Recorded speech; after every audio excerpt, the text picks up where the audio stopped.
तर एक मोठी बातमी समोर येते। लोकसभेसाठी महायुतीमध्ये दोन नव्या फॉर्म्युल्याची प्राथमिक चर्चा सुरू आहे।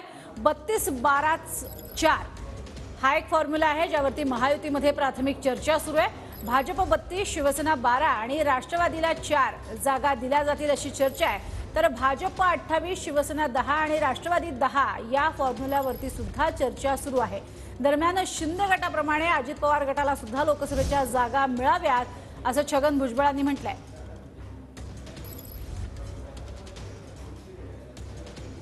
तो लोकसभेसाठी महायुतीचा फॉर्म्युला ठरला असं कळतंय। 32-12-4 च्या फॉर्म्युल्यावरती महायुतीची प्राथमिक चर्चा सुरू आहे।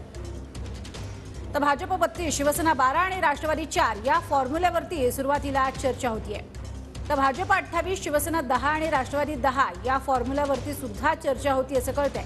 शिंदे गटाप्रमाणेच अजित पवार गटाला सुद्धा लोकसभेच्या जागा हव्यात अशी मागणी भुजबळांनी केली आहे।